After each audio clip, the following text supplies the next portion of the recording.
नमस्कार, आदाब। मेरा नाम समी अहमद है। बिहार लोक संवाद .net के इस कार्यक्रम में आपका स्वागत है। आज हमारे साथ दो युवा साथी जुड़े हैं। एक हैं नील माधव जी, जो कि पत्रकार हैं युवा, और एक दूसरे हैं हर्षित आनंद, जो हाईकोर्ट में वकालत करते हैं, कलकत्ता हाईकोर्ट में। आज हमारे चर्चा का विषय है, बिहार में दो आदेश पारित किए, दो निर्देश जारी हुए, एक सीवान एसपी के जरिए और दूसरा किशनगंज डीएम के जरिए, जिसमें मोटे तौर पर यह बात कही गई है कि जो विदेशी नागरिक रह रहे हैं बिहार में, और खास के सीमावर्ती इलाकों में, और उसमें भी खास के जो बांग्लादेशी जिनके होने का शक हो अगर, तो उसके बारे में सूचना देने की बात कही गई है। और ये कहा गया है कि ये जो है हाईकोर्ट के आदेश के तहत हुआ है। तो हम इस बारे में आज जानकारी हासिल करेंगे दोनों पहलू पर, कि इसका आम आदमी के लिए क्या, इसकी अहमियत क्या है, और कोर्ट ने ऐसा फैसला क्यों किया है, और उसके बारे में हम कितनी बातें कर सकते हैं। तो हम शुरुआत करते हैं नील माधव जी से, जिन्होंने इस विषय पर लिखा भी है। नील माधव जी, इन दोनों आदेशों की पृष्ठभूमि क्या है? क्यों इस तरह के निर्देश जारी किए गए? मुझे तो लगता है निर्देश ही कहना सही होगा। ये निर्देश क्यों जारी किए गए? जी, अगर हम देखें तो ये तो जो डॉक्यूमेंट्स हमें हासिल हुए, ये पहला एक लेटर है, और वो लेटर डीएम किशनगंज के नाम से इशूड है, डीआरपीओ को, डिस्ट्रिक्ट पब्लिक रिलेशंस ऑफिसर को, डीपीआरओ को। तो इस लेटर में ये कहा गया है कि कोर्ट का जो आदेश था 18 अगस्त का, कोर्ट ऑर्डर जो था हाई कोर्ट का, पटना हाई कोर्ट इसी साल 18 अगस्त का, जी, उसके अनुपालन में कुछ चीजें की व्यवस्था करनी होगी, जिसमें एक मैकेनिज्म डेवलप करना होगा, और दूसरा एक अवेयरनेस फैलाना होगा आम लोगों के बीच, जिसमें वो ऐसे किसी भी संदिग्ध व्यक्ति को देखें जो विदेशी हो सकता है, जो इलीगल माइग्रेंट हो सकता है, खासकर बांग्लादेशी, तो वो अपने आसपास स्थानीय पुलिस स्टेशन में रिपोर्ट करें, या उसके लिए एक व्यवस्था कायम करनी होगी। तो इसका कंटेक्स्ट ये है कि पिछले महीने 18 अगस्त को पटना हाईकोर्ट का एक ऑर्डर आया। उस ऑर्डर में मुख्यतः 3 बातें लिखी हुई थी। एक तो पहला ये बताना था बिहार सरकार को कि उसने जो कहा कि वो डिटेंशन सेंटर्स बनाएगा, उसके लिए उसको पूर्ण रूप से एक प्लान प्रस्तुत करना था, जिसमें उसको बताना था कि कब, कहाँ, कैसे बनेगा, किस प्रकार का होगा, उसमें क्या क्या व्यवस्थाएं होंगी, किस तरह की चीजें वहां होंगी, और एक जो पूरा प्लान है वो उसको बताना था हाईकोर्ट को। दूसरा, इसमें ये बताया गया कि बिहार सरकार को एक मैकेनिज्म डेवलप करना होगा, एक व्यवस्था बनानी होगी, जिसमें कोई भी आम लोग, जिन्हें कोई भी व्यक्ति संदिग्ध लगे कि वो या तो इलीगल माइग्रेंट हो सकता है, और खास तौर पे उसमें बांग्लादेशी, तो उसके लिए वो एक उस मैकेनिज्म के थ्रू प्रशासन को रिपोर्ट कर पाए। तीसरी बात ये कही गई कि बिहार सरकार को और स्थानीय जो भी प्रशासन है, उन्हें एक कैंपेन चलाना होगा एक तरह से, और उसमें वर्ड यूज किया गया सेंसिटाइज करने के लिए। तो आम लोगों को सेंसिटाइज करने के लिए जो एक प्रोसेस शुरू होगा, उसमें कहा गया कोर्ट के द्वारा कि सरकार, प्रशासन, प्रिंट मीडिया और डिजिटल मीडिया दोनों की मदद लेगी। दोनों के अलावा जो स्थानीय एनजीओज और ऑर्गेनाइजेशंस हैं, उनकी मदद से ये काम करेगी। तो ये 3 मुख्यतः बातें थी उस ऑर्डर में, जिसके कारण और जिसके अनुपालन के तहत एक हमने सिवान में पब्लिक नोटिस देखा एसपी के द्वारा साइंड, और दूसरा किशनगंज में एक लेटर देखा। पर जब मैंने काफी लोगों से बात की, तो उन्होंने कहा कि ये लेटर्स, जो होम डिपार्टमेंट का लेटर था, वो बिहार में कई डिस्ट्रिक्ट्स में गया। बात ये हुई कि इन 2 जगह के हमें डॉक्यूमेंट्स एक्सेस करने को मिल पाए। जी सही। हर्षित, ये कैसे शुरू हुआ? ये हाईकोर्ट का ऑर्डर जो आया है, इसके पीछे असल केस क्या है? आप बेहतर जानते हैं, पटना हाईकोर्ट में ये केस चल रहा था। तो ये केस कहाँ से शुरू हुआ और कहाँ पहुंच रहा है? अगर आप इस केस का हिस्ट्री देखेंगे, अगर बैकग्राउंड देखने की कोशिश करेंगे केस की, तो आप देखेंगे कि केस शुरू हुआ पटना हाई कोर्ट में 3 महिलाओं को लेके। हालांकि इस मामले में भी इतनी महिलाएं थी, इसको लेके भी कोर्ट में ये हुआ है कि महिलाएं 2 थी या 3 थी, इसको लेके भी असमंजस की स्थिति है। तो केस जहां से शुरू हुआ आप देखेंगे कि 3 महिलाएं या 2 महिलाएं, इस बारे में मामले में भी असमंजस है कि कितनी महिलाएं थी, इस पे भी आगे बहस हुई है। तो ये महिलाएं पाई गई थी पटना रेलवे स्टेशन पर, वहां से उठा के इन्हें नारी निकेतन में रखा गया। एक इंसान जो कि जिन्होंने अपने आप को इनके हितैषी के तौर पर पेश किया, इन्होंने एक रिट पिटीशन दाखिल किया था पटना हाई कोर्ट में। पटना हाई कोर्ट में इनको लेके एक रिट पिटीशन दाखिल हुआ था। पटना हाई कोर्ट ने एक इनके स्टेटस को लेके एक कमेटी भी बनाई थी, एक एमिकस क्यूरे के दर्ज पर एक वकील को भी नियुक्त किया था ताकि पता लगे कि ये क्या मामला है और इसमें और क्या किया जा सकता है। और अंततः केस खत्म इस तरीके से हुआ कि इन तीनों महिलाओं को या 2 महिलाओं को वापस डिपोर्ट कर दिया गया बांग्लादेश, ये इस बेसिस पर कि ये बांग्लादेश से आई थी और ये इलीगल इमिग्रेंट थी। तो केस केस तो हर्षित भाई यहाँ पे खत्म हो जाता है, जिनका केस जी। अगर इस मामले को आप देखेंगे तो अगर आप नील ने जो लिखा है पहला आर्टिकल द वायर में, उसमें आप देखेंगे तो पहला इशू यही रेज किया है नील ने भी, जहां तक इसके लीगल इश्यूज की बात है। पहला और सबसे बेसिक इशू यही है कि किसी भी केस में जो सब्जेक्ट मैटर है, जैसे ही सब्जेक्ट मैटर एक्सटिंग्विश हो जाता है, सब्जेक्ट मैटर खत्म हो जाता है, उस केस को वहीं पर खत्म कर देना चाहिए। उस केस में अगर कोई ऐसा इंसान बचा नहीं है जिसके राइट्स एंड लायबिलिटीज डिसाइड होने हैं, तो वहां पे उस केस को खत्म कर देना चाहिए। ये एक जनरल लीगल प्रिंसिपल है, ये फंडामेंटल लीगल प्रिंसिपल है। कोई भी आप किसी भी वकील से या किसी भी लॉ के जानकार से बात करेंगे तो आपको वो ये चीज बता देगा। अगर कोर्ट को ये भी लगता था कि ये एक ऐसा केस है जहां पे इस इशू के कारण कोर्ट को सुओ मोटो कॉग्निजेंस लेके इसको पब्लिक इंटरेस्ट लिटिगेशन में तब्दील कर देना चाहिए और इसको एक पीआईएल के तौर पर ट्रीट करके इसको एक सबके राइट्स एंड लायबिलिटीज का, पीपल एट लार्ज के राइट्स एंड लायबिलिटीज का मुद्दा बनाना चाहिए था, तो उसके लिए भी एक बेसिस होना चाहिए। उसके लिए कुछ ऐसी खबरें होनी चाहिए या कुछ ऐसा डेटा होना चाहिए, कुछ भी एक बेसिस होना चाहिए जिसके बेसिस पे कोर्ट ने प्रोसीड किया हो।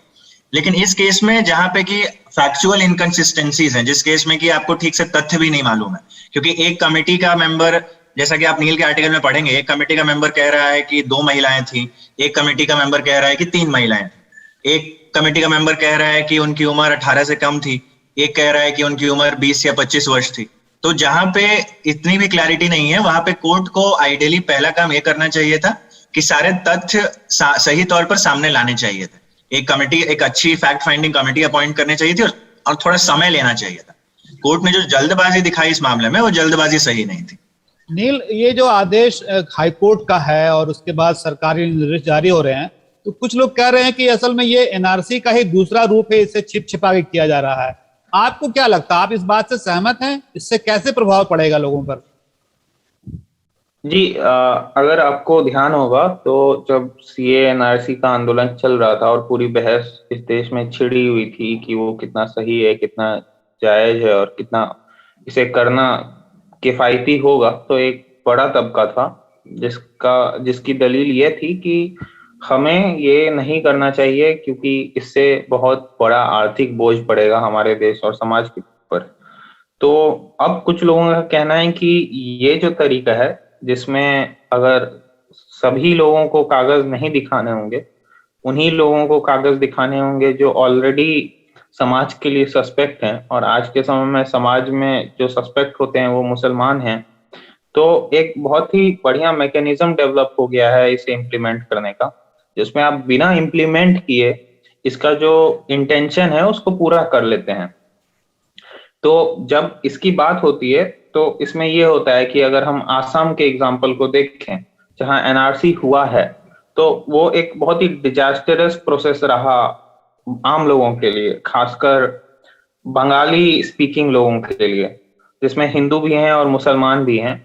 तो एक ऐसा प्रोसेस क्रिएट करना या ऐसा पॉलिटिकल इन्वायरमेंट क्रिएट कर देना जिसमें वो प्रोसेस बिना शुरू किए और इम्प्लीमेंट किए आम लोग खुद से इनिशिएटिव लेने लगे, क्योंकि एनआरसी एक स्टेट इनिशिएटिव था, पर एनआरसी में ये कहा गया था कि आम लोगों से जाके उनके डॉक्यूमेंट्स देख के एक रजिस्टर बनाया जाएगा सरकार के द्वारा। लेकिन अगर आम लोग, जैसा हम पिछले कुछ महीनों में देख रहे हैं, ऐसे घटनाएं बढ़ते जा रही हैं मध्य प्रदेश से, उत्तर प्रदेश से, राजस्थान से, जिसमें आम लोग किसी को पकड़ के आधार कार्ड मांगते हैं, उन्हें मारते हैं, पीटते हैं, तो एक ऐसा समाज में बीज बो दिया जाए कि वो इनिशिएटिव आम लोग खुद ले लें, और जो विजिलेंटी ग्रुप्स हैं वो एक अपने ऊपर एक रिस्पॉन्सिबिलिटी अज्यूम कर लें इसको इम्प्लीमेंट करने का। तो ऐसा काफी लोग कह रहे हैं। तो जो इसे कहा जा रहा है कि ये बैकडोर एनआरसी है, वो इसी मायने में कहा जा रहा है। इससे खतरा क्या हो सकता है? जी, जब मैंने अपनी दूसरी रिपोर्ट की थी इसके ऊपर, तो मैंने दारापुरी जी से बात की थी और भी काफी लोगों से बात हुई, तो एक बहुत ही मुख्य तौर पे ये बात आई कि, और जो होते आ रहा है काफी समय से हमारे समाज में, कि जो मेजॉरिटी कम्युनिटी है इस देश का, वो अपने ऊपर एक पुलिसिंग राइट एज्यूम कर लेगा।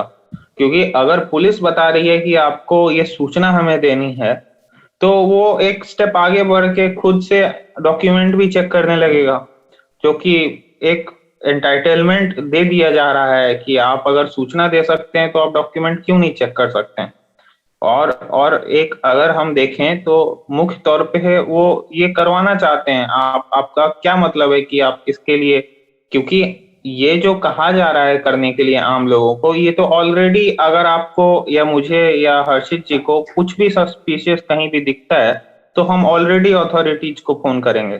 पर इस पे जो स्पेशल एम्फेसिस दिया जा रहा है वो इसलिए दिया जा रहा है कि एक तो जिनके दिमाग में ये बात नहीं भी है उनके दिमाग में चले जाए। अब मान लीजिए मेरा किसी से लड़ाई झगड़ा हो गया और मैंने फोन करके उसके बारे में बता दिया कि वो मुझे लगता है कि बांग्लादेशी है, मैं उसके एक स्टेप आगे जाके मैं उसको अक्यूज कर दिया पब्लिक में कि वो बांग्लादेशी है, और पब्लिक एक अपना जस्टिस ट्रायल सिस्टम वहीं शुरू कर दिया, जैसा कि हम देखते आ रहे हैं। और अभी के समय ये बहुत कॉमन हो चुका है इस देश के काफी हिस्सों में। तो इसे और आगे बढ़ाने के लिए, और इसमें ये खतरे हैं कि ये जो जो पुलिसिंग राइट्स दे दिए जा रहे हैं, जो आम आदमी को, किसी भी आम आदमी को, किसी भी एनजीओ को, और खास करके ऐसे माहौल में जबकि हम देख रहे हैं कि सांप्रदायिक विद्वेष रखने वाले लोग हैं, संगठन है, वैसी स्थिति में ये अधिकार दे दिया जाता है बाकायदा कोर्ट के जरिए। मैं हर्षित से इस बारे में बात करना चाहता था कि एक तरफ विधानसभा में, बिहार विधानसभा में एनआरसी के खिलाफ प्रस्ताव पारित हुआ, आप सब जानते हैं, और एक तरफ हाईकोर्ट का इस तरह का आदेश है। तो क्या लगता है, जो अगर हमारे जो जनप्रतिनिधि हैं वो एक तरह से उसको रद्द करते हैं और एक तरफ से कोर्ट पे उसको फिर उसी तरह की चीजों को बैकडोर से लागू किया जाता है, आप कैसे देखते हैं इसको?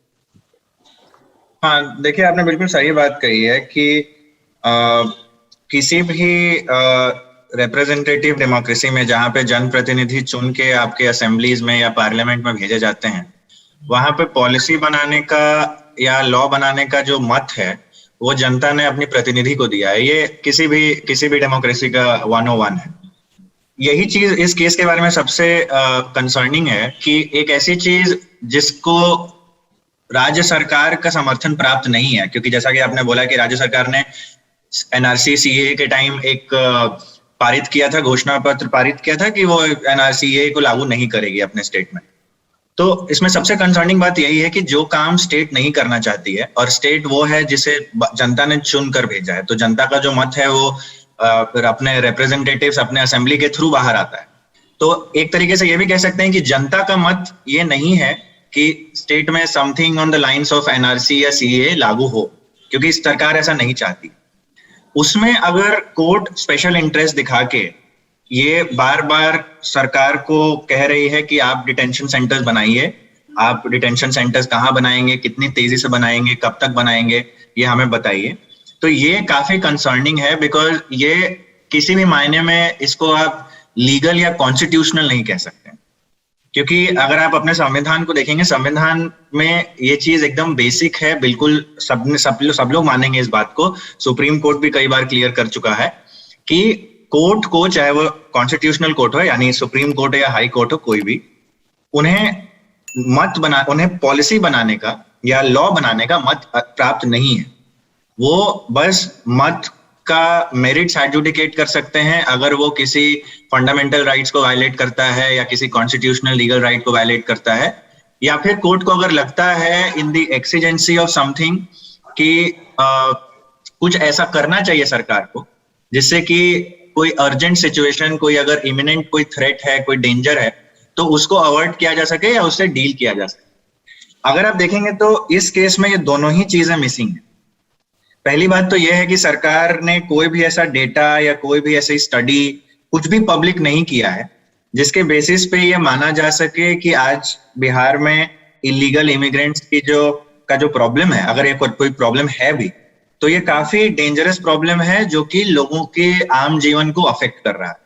ऐसा कोई भी स्टडी, डेटा पॉइंट कुछ भी कोर्ट ने पब्लिक नहीं किया है, ना ही ऐसा कुछ कोर्ट के सामने समकक्ष प्रस्तुत किया गया है। अगर किया भी गया है तो कोर्ट ने उसको पब्लिक करना जरूरी नहीं समझा। दूसरा चीज ये है कि इस केस में अगर आप बिहार सरकार का रवैया देखेंगे तो जैसा कि आपने बोला कि आप शुरू करिए उस रिजोल्यूशन से जो कि पारित किया गया था और कहा गया था कि सीए बिहार में नहीं लागू किया जाएगा। तो उसके बाद से बिहार सरकार ने, अगर आप कोर्ट में भी देखेंगे जिस तरीके से ऑर्डर्स आए हैं और जिस तरीके से बिहार सरकार का रिस्पॉन्स रहा है, बिहार सरकार इसको लेके बहुत ज्यादा एंथुजियास्टिक नहीं दिखती और वहीं पर कोर्ट इसको लेके बहुत ज्यादा एंथुजियास्टिक दिखती। तो ये एक क्यूरियसनेस एक जगाता है, कोई भी अगर इस केस को पढ़ेगा तो उसे लगेगा कि आखिर ऐसा क्या है जिसमें कि क्या है जिसके बेसिस पे कोर्ट को इतना इंटरेस्ट है डिटेंशन सेंटर्स को जल्दी बनवाने, अगर राज्य सरकार ही इंटरेस्टेड नहीं है या राज्य सरकार अपने पेस पर काम करना चाहती है क्योंकि उसे उतनी जरूरत महसूस नहीं होती। और अगर इसका कोई बेसिस है तो फिर कोर्ट उसको पब्लिक करे या कोर्ट बोले कि आप एक स्टडी करिए, आप एक सर्वे चलाइए और सर्वे करके हमारे सामने बताइए कि कितने लोग हैं बाहर से आए हुए, क्या कर रहे हैं वो, क्या अगर वो हैं भी तो उनकी एक्टिविटीज से क्या प्रॉब्लम है, नहीं है। बट ऐसा कुछ कोर्ट ने किया नहीं है। कोर्ट ने सीधे डिटेंशन सेंटर्स बनाने का फरमान जारी किया है और बोला है कि आप इसे जल्दी से जल्दी आप कंप्लाई करिए, नहीं तो आप पे कंटेम्प्ट हो। ये कोर्ट माधव जी, इस समय हमारे मुख्यमंत्री नीतीश कुमार हैं और उनका स्टैंड हम लोगों को पहले से मालूम था। हालांकि अब वो कह सकते हैं या उनकी सरकार कह सकती है कि ये तो कोर्ट का आदेश है, इसमें हम क्या कर सकते हैं। आपको क्या लगता है ये लॉ एंड ऑर्डर का कितना बड़ा मसला पैदा कर सकता है अगर हर आदमी और कोई भी संगठन इस तरह से किसी के बारे में कहीं शिकायत दर्ज करे या उसको ब्लैकमेल करे? जी, ये एक बहुत बड़ी, और बस ये लॉ एंड ऑर्डर का मसला नहीं है, ये समाज के लिए एक बहुत बड़ा चैलेंज पोज कर सकता है। सामाजिक समरसता का ये मसला हो सकता है ये। जी, और इसके साथ ही एक अलग अदराइजेशन का प्रोसेस शुरू हो सकता है जो ऑलरेडी अगर हम सीमांचल की पॉलिटिक्स देखें बिहार में तो वहां मौजूद रहा है। पिछले अगर 15-20 साल से आप वहां बीजेपी के इलेक्टोरल प्रोमिसेस देखिए, इलेक्टोरल कैंपेन्स देखिए, तो आपको कहीं ना कहीं उसमें मौजूद आप पाएंगे इन सारी बातों को। आप पिछला विधानसभा का सेशन देखिए, उसमें बिहार में 2-3 विधायक बीजेपी के इस बात को उठाते हैं जो बात अभी कोर्ट कह रहा है। आप पिछले साल बिहार चुनाव में देखिए, योगी आदित्यनाथ ने कटिहार में कहा था कि हम यहाँ पे एनआरसी करेंगे और जितने भी इलीगल माइग्रेंट्स हैं सीमांचल में बसे हुए उन्हें हम भगाएंगे।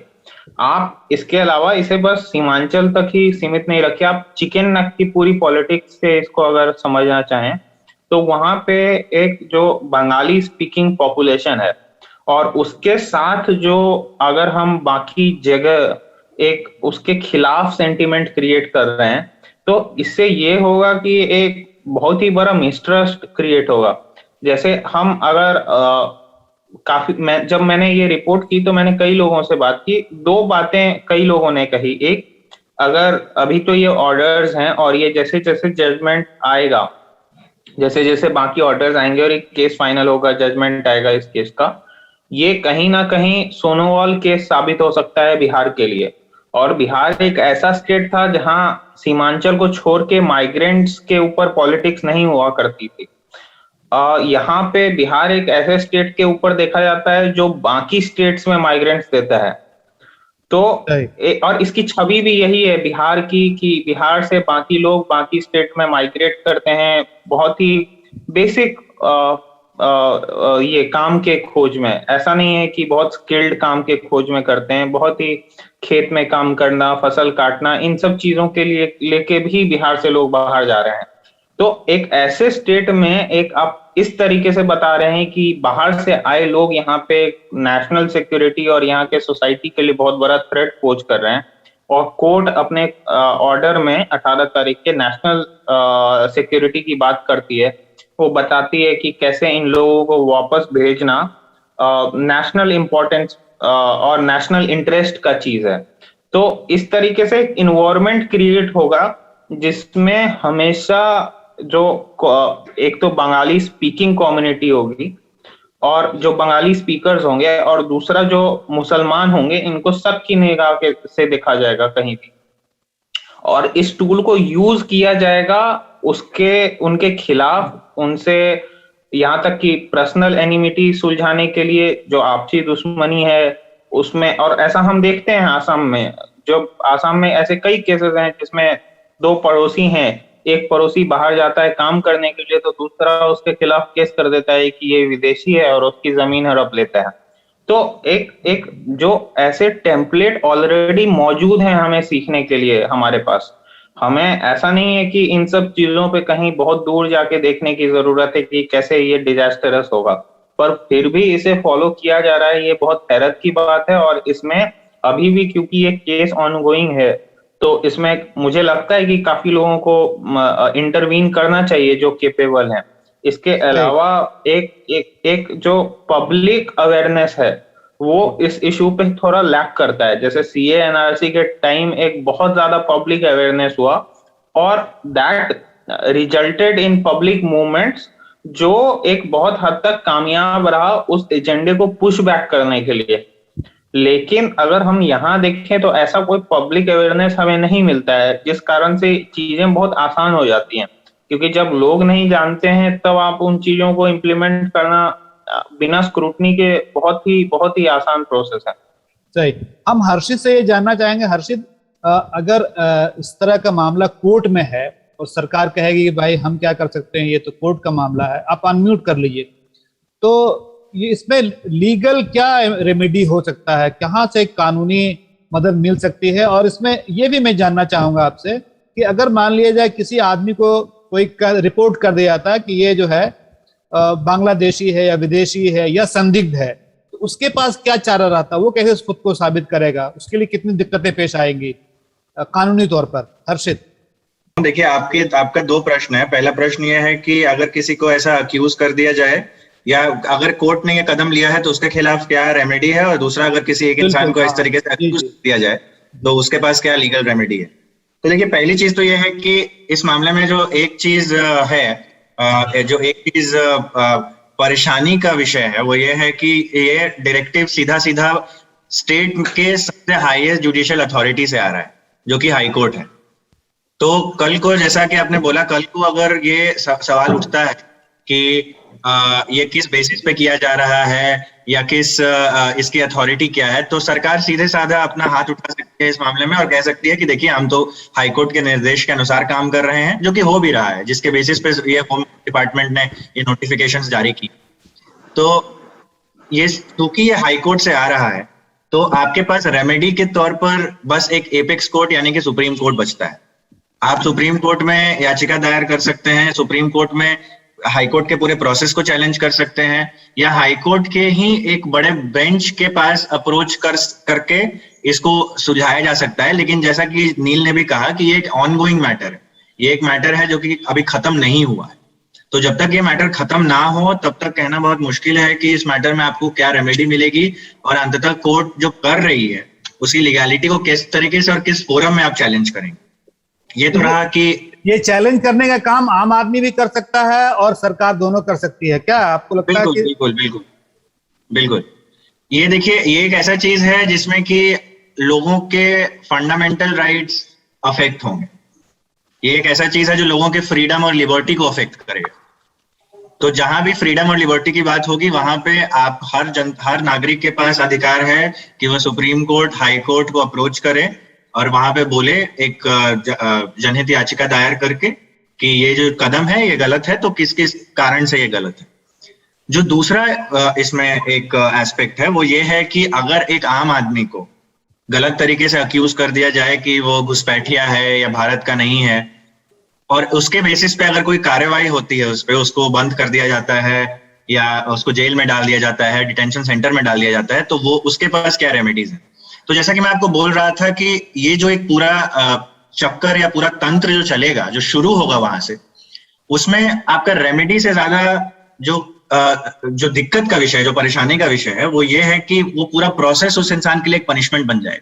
जिस तरीके से आप आजकल आप यूएपीए के केसेस में देखते हैं, यूएपीए के केसेस में कन्विक्शन तो आपने अभी तक किसी का देखा नहीं है, लेकिन बिना कन्विक्शन के भी लोग 1-1 साल, 2-2 साल, 3 साल से जेल में पड़े हुए हैं। और यही इन सारे लॉज को अगर आप एक साथ देखेंगे तो यही इनका, this is how these laws operate.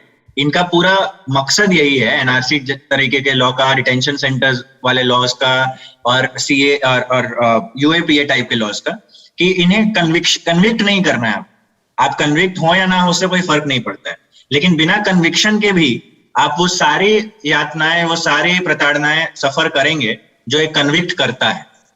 तो आपके पास रेमेडीज हालांकि सारी रहेंगी, रेमेडीज आपके पास वही हैं जो कि खालिद सैफी के पास भी हैं, जो कि उमर खालिद के पास भी। आपके पास आईपीसी में रेमेडी है, सीआरपीसी में आप बेल ले सकते हैं, आईपीसी में आपके पास एक्सेप्शंस हैं, सीआरपीसी में आप बेल ले सकते हैं। संविधान आपको फंडामेंटल राइट्स देता है जिसमें कि बिना किसी कारण के, बिना किसी बेसिस के आपको फ्लिम्जी ग्राउंड्स पे जेल में नहीं रखा जा सकता है। लेकिन बात यह है कि इन सारे रेमेडीज को आपको करंट रियलिटी के साथ देखना पड़ेगा।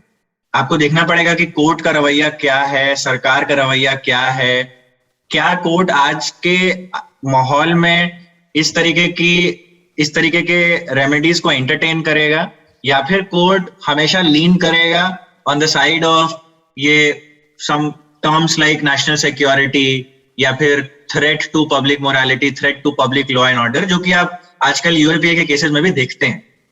तो ये चीज सबसे ज्यादा कंसर्निंग है, क्योंकि एक यूएपीए जैसा एक सर्कल क्रिएट होगा जिसमें, जैसा कि नील ने बोला, अगर किसी की पर्सनल एनमिटी है, अगर किसी को मान लीजिए अपने एरिया में किसी मुसलमान से प्रॉब्लम है, या फिर किसी का आपसी मसला भी, 2 मुसलमानों के बीच अगर कोई आपसी मसला है, तो उन सब केसेस में इस तरीके का जो अगर कोई प्रावधान बनता है, इस तरीके का एक पॉलिसी स्टेट लेके आती है सरकार कोर्ट के कहने पे, तो ये उसके पोटेंशियल मिसयूजेस हैं जो कि एक बहुत ही खौफनाक साइकिल क्रिएट कर देगा। सही बात है। हर्षित, आपका बहुत शुक्रिया, आपने काफी अच्छी बातें बताई इस बारे में और लीगल रेमेडी के बारे में भी। नील, चूंकि हमारे पास अब समय कम है, आपसे आखिरी में ये बात जानना चाहूंगा कि इस पूरे माहौल को ठीक करने के लिए ऐसे कोई सामाजिक समरसता की समस्या नहीं हो, और ये बहरहाल ये जो कोर्ट का आदेश है इसको कहीं ना कहीं चुनौती दी जाए, इसके लिए सामाजिक संगठनों का क्या रोल देखते हैं आप? जी, पहली बात तो मतलब इस ऑर्डर को आप पढ़ेंगे तो उसमें लिखा हुआ है कि एक जो एनजीओज हैं, जो सिविल ऑर्गेनाइजेशंस हैं सिविल सोसाइटी के, उसका क्या रोल है, तो उन्हें ऑलरेडी मेरे हिसाब से कोऑप्ट कर लिया है। दूसरी बात आपको ये समझनी होगी कि बिहार जैसे राज्य में आज सिविल सोसाइटी क्या है। क्या बिहार जैसे राज्य में एक ऐसी सिविल सोसाइटी एग्जिस्ट करती है जो रजिस्ट कर सके? तो ये एक बहुत बड़ा सवाल है। और आज के दौर में आप अगर और हम अगर एक बहुत ही सतही तौर पे देखें तो हमारे समाज का सिविल सोसाइटी और एनजीओ, आरएसएस है और हिंदू पुत्र संगठन है और इन सब जैसे ऑर्गेनाइजेशन हैं, जो अगर हम इस कोर्ट के ऑर्डर को पढ़ें और हम समझने की कोशिश करें कि इसमें जो सिविल ऑर्गेनाइजेशन की, सिविल सोसाइटी ऑर्गेनाइजेशन की बात की गई है वो कौन है, तो ये यही लोग हैं। तो मुझे लगता है कि एक बहुत बड़ा सवाल है कि क्या ये रजिस्ट कर सकते हैं। दूसरा, अगर ये रजिस्ट कर सकते हैं तो किस तौर पे रजिस्ट कर सकते हैं। इसमें मुझे लगता है कि एक बहुत ही बड़े लेवल पे एक अवेयरनेस की जरूरत है, और 2 तरह से अवेयरनेस, एक क्या हो रहा है और क्या एग्जांपल्स हैं हमारे पास ऑलरेडी। तो एक तो जो हो रहा है वो पटना हाई कोर्ट, और उसके बाद हमने 2 डॉक्यूमेंट एक्सेस किए, एक किशनगंज में, एक सिवान में। तो एक ये जो ग्राउंड तैयार किया जा रहा है, एक ये समझने की जरूरत है। दूसरे तो हमें ये देखने की जरूरत है कि ऑलरेडी जहां जहां इस तरह के ग्राउंड तैयार किया गया उस समाज में क्या हुआ। जैसे अगर हम आसाम की बात करें, और मैं बार बार 2-3 बार और बात कर चुका हूँ आसाम की, तो मुझे लगता है कि आसाम के एक तो लीगल कॉन्टेक्स्ट में भी और एक पॉलिटिकल कॉन्टेक्स्ट में भी। पॉलिटिकल कॉन्टेक्स्ट में मैं किसी से आसाम के सिलसिले में बात कर रहा था और वो गुवाहाटी हाईकोर्ट में प्रैक्टिस करते हैं। वो गुवाहाटी हाईकोर्ट और फॉरेन ट्रिब्यूनल्स में केसेस लेते हैं उन लोगों के जिनको स्टेटलेस डिक्लेयर कर दिया गया है। तो उनका कहना था कि 1980 से पहले जो इन्वायरमेंट क्रिएट किया गया था आसाम में, वो थोड़ा बहुत यहाँ से मिलता जुलता था जो अभी किया जा रहा है। तो एक ये भी देखने की जरूरत है कि हम किधर जा रहे हैं और उस रास्ते पे जो एग्जाम्पल्स हैं, जैसे ऐसा नहीं है कि उसमें बस और स्टेट को नहीं पता है या फिर समाज को नहीं पता है कि इसमें इसको टारगेट करने का एक टूल बनाया जाएगा और इसमें लोगों को फंसाया जाएगा। हमारे पास मोहम्मद सनाउल्लाह जैसे बहुत सारे एग्जाम्पल्स हैं आसाम में, जो पूरा जीवन इंडियन आर्मी में सर्व किए, कारगिल में पोस्टिंग रही उनकी, बाकी जगह भी पोस्टिंग रही, फिर भी उनको एक फॉरेनर घोषित कर दिया गया। और यहाँ पे वो एक एक्सेप्शन नहीं है, वो एक बहुत ही कॉमन नॉर्म है उस प्रोसेस में। और जिस तरह से आर्बिट्रेरी होता है एफटी का प्रोसेस, और यहाँ पे एफटी की तो कॉन्सेप्ट ही नहीं आई है अभी तक, लेकिन ऐसा काफी लोगों को अंदेशा है कि अगर ये चीज आगे बढ़ेगा तो यहाँ पे उस रास्ते पे समाज जाएगा जो ये सिस्टमिक तौर पे भी और समाज में जो ये ऑलरेडी जो कोहेजन है उस तौर पे भी।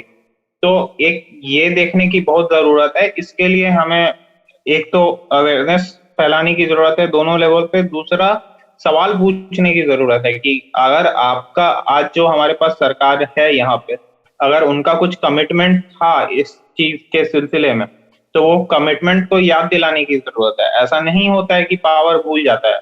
बहुत शुक्रिया नील आपका। अब हमारे पास समय समाप्त हो रहा है, मेरे पास कुछ ही सेकंड बाकी है। आप दोनों का शुक्रिया। आप दोनों से बातचीत करके जो बात समझ में आई मुझे, वो ये है कि पहली बात तो सबको जागरूक होना चाहिए, सबको जानकारी होनी चाहिए, और दूसरी बात है कि इसे कोर्ट में भी और राजनेताओं के पास भी चैलेंज किया जाना चाहिए, उनसे सवाल किया जाना चाहिए। कोर्ट में जो तरीका है, लीगल तरीका, उससे, और जो हमारे राजनेता है, जो हमारी सरकार है, उनके बारे में ये जरूर हमें पूछना चाहिए कि आपका जो एक कमिटमेंट था कि एनआरसी यहाँ नहीं लागू करेंगे, उसका क्या हुआ। और इस कहीं ये तो नहीं हो रहा कि इस कोर्ट के आदेश के बहाने वही कुछ किया जाने है।